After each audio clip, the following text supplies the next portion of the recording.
নমস্কার বন্ধুরা, আজকে আমি আপনাদের দেখাবো কিভাবে গোল গলা কুর্তি নাইটি কাটিং করতে হয়।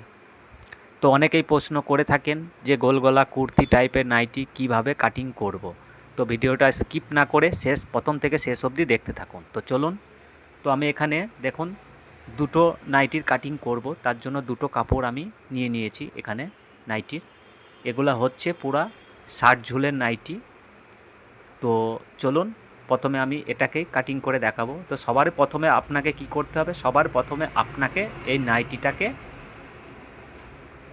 খুলে নিতে হবে। খুলে নেওয়ার পর এটাকে দু ভাঁজ করে নেবেন। এই যে দেখুন আমি দু ভাঁজ করে নিয়েছি। তো এটাকে আপনারা দু ভাঁজ করে নেবেন। তো প্রথমে দু ভাঁজ করে নেওয়ার পর ওপেন সাইডটা, এই যে দেখুন ওপেন সাইডটা এইভাবে সামনের দিকে রাখবেন। তো আমি এখানে দেখুন ওপেন সাইডটা সামনের দিকে রেখেছি। এবার আমাদের যেটা করতে হবে, তো সর্বপ্রথম আমাদের ওপরে কাঁধের মাপটা আমাদের নিতে হবে। তো দেখুন ওপেন সাইডটা আমার সামনের দিকে খোলা আছে। তো এরকমভাবে ভাঁজ করে নেবেন। তারপরে যেটা করতে হবে আপনাদের, প্রথমে আমাদের কাঁধের মাপটা নিতে হবে। তো এখানে আমার কাঁধের মাপ আমি এখানে 7 ইঞ্চি নেব। দেখুন ভালো করে 7 ইঞ্চি। তো আমি এখানে কাঁধের মাপ নিচ্ছি 7 ইঞ্চি।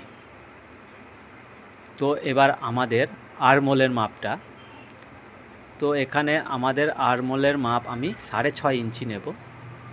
দেখুন এখানে 6.5 ইঞ্চিতে একটি মার্জিন করে দিলাম।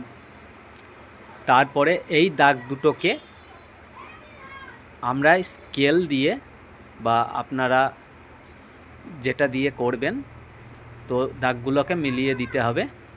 তো মিলিয়ে দেওয়ার পর এবার আমাদের বডির মাপটা, তো আমার এখানে দেখুন বডির মাপ আমি এখানে 34 রাখছি। আর তার সঙ্গে 1 ইঞ্চি বা 1.5 ইঞ্চি মতো সেলাই মার্জিনের জন্য এক্সট্রা নিয়ে নিচ্ছি।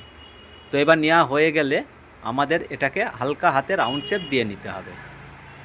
তো দেখুন আমাদের কাঁধের মাপ আরমোলের মাপ নেওয়া হয়ে গেল। এবার আমাদের এই ধারে 3.25 ইঞ্চি, দেখুন 3.25 ইঞ্চি থেকে এটা আমি 6 ইঞ্চি নেব। 3.25 ইঞ্চির বেশি নেবেন না, পারলে 2.5 ইঞ্চিতেও আপনারা চাইলে নিতে পারেন। তো আমি এখানে 3.25 ইঞ্চিতে নিয়ে এটিকে ভালোভাবে মিলিয়ে দেব। তারপরে এটাকে হালকা হাতে রাউন্ড শেপ দিয়ে নেব। যেহেতু এটা আমার গোল গলা নাইটি, তো তার জন্য এখানে গোল রাউন্ড শেপ দিয়ে নেব। তো এবার আমরা মাজার মাপটা নেব। তো আরমোলের মাপ নিয়েছিলাম, সেই নিচে থেকে আমরা মাজার মাপ 14 ইঞ্চি নেব।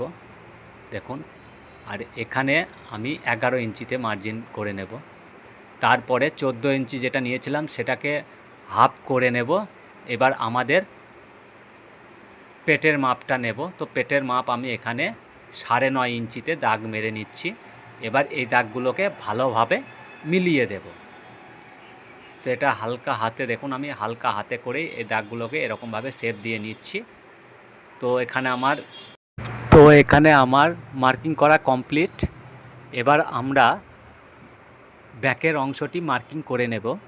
তো আমার এখানে ব্যাকের অংশটি দেখুন আমরা এখানে বেশি নেব না, ইয়ার স্টাইল পিট হচ্ছে, তো তার জন্য আমি এখানে 3.5 ইঞ্চি মতো নিয়ে এটাকে গোল রাউন্ড শেপ দিয়ে নিলাম।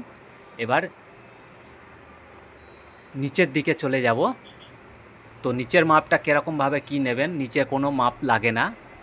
এই যে এরকমভাবে এটাকে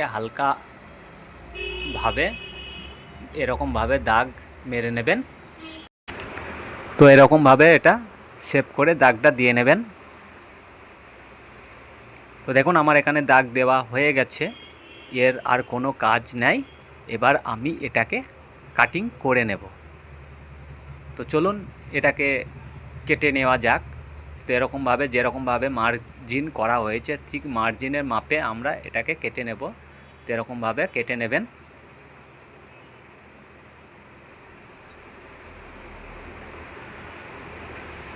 তো মার্জিন বরাবরই এরকমভাবে কেটে নেবেন। তো আমার এখানে কাটা কমপ্লিট। তো দেখুন আমাদের নাইটি কুর্তি নাইটি কাটিং আমাদের কমপ্লিট। তো আশা করি আপনারা যারা বুঝতে পারছিলেন না, আশা করি এই ভিডিওটি দেখার পর অবশ্যই বুঝতে পারবেন। নাইটি কাটিংয়ের এমন কিছু মাপ লাগে না।